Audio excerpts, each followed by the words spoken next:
Hey guys, what's up? My name is Xavier and today we'll be doing a Blender tutorial. Now I should tell you that each week I'll be doing a Blender or After Effects tutorial and they'll alternate weekly. So leave in the comments what you want for next week's After Effects tutorial. So when you first open Blender, this is what it'll look like. It can be pretty scary at first. I know it was for me. After this tutorial you should be a lot more familiar with it. So the first thing we're going to do is delete the default cube. Press X to delete and then just hit left click.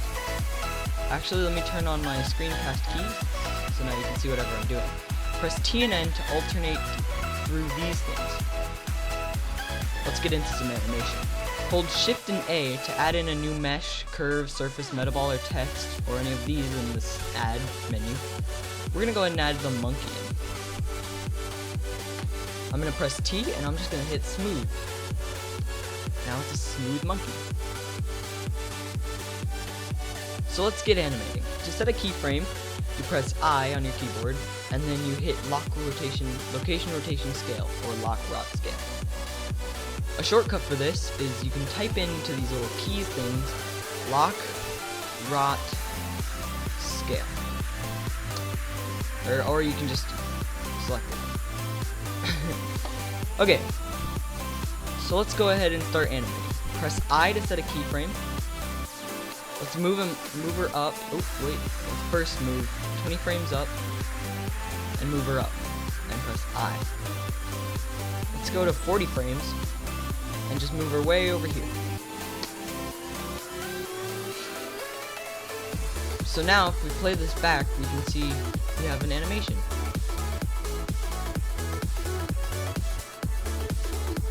So you can do a lot more than just move it around. You can also rotate it using R, and to get into this double rotation kind of thing, free rotate or whatever it is called, you just press R twice.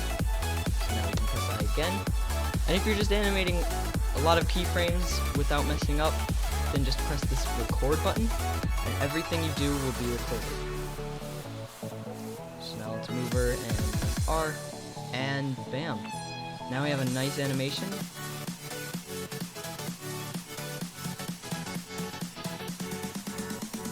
Alright. So let's look at this scary thing right here. You can see we have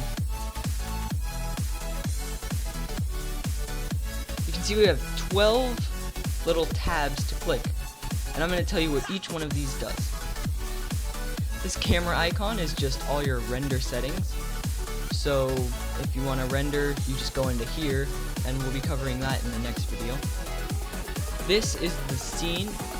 This is for more advanced users. You can change your scene, passives and stuff. It really helps when you're trying to create realistic animations or, any animation. This is another scene. But this one you won't use as much because it is just some jibbly jabbly that no one really cares about. In the world tab, you can change your background color, the world color. So if we render this now, it'll be that color. Bam. And you can set lights. Ambient occlusion is where everything is lit evenly, and environment lighting is where everything is lit. Indirect lighting is don't care about that. And that's all you really need to know in this one.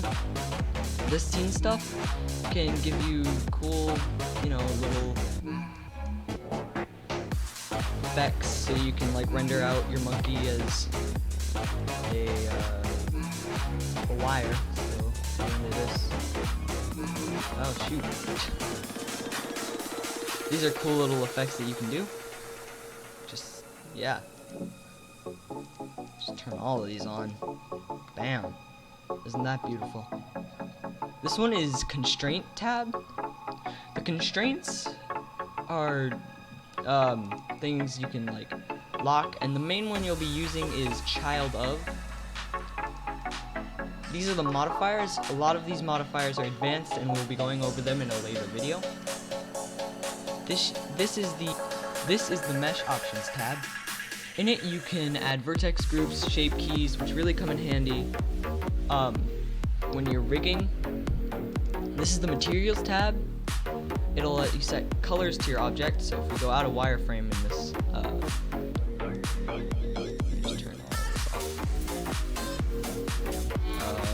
this off. To solid, and you can see she's green now. And you can change these values and play with them to get whatever you want. You have the shading. Emit makes it brighter. Ambient. Oops. Translucency. And then you can click shadeless and it won't be affected by any light. Tangent shading. Or cubic interpolation. Transparency. You can turn the alpha down to make it transparent. Mirror. You can change all these values to get different types of things. And then you have more material options. This is the textures tab. You can add textures to your materials. The main one you'll be using is probably going to be image or movie. This is the particle systems tab. You can add particles onto your object. Damn, look at these nice particles. That's pretty cool. Yeah. Emitting particles, yo.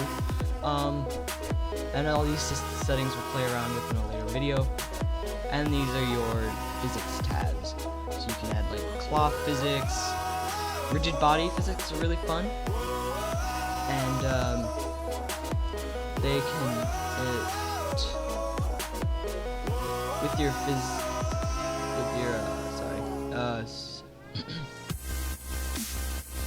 with your rigid body, you can make it have gravity, and that's pretty fun to play with. Fluid, smoke, and all of these will be covered in later videos. That's all for this time, guys. If you enjoyed this tutorial, leave a like, and don't forget this is my first tutorial, so if it was a little jittered and, bad, don't hate.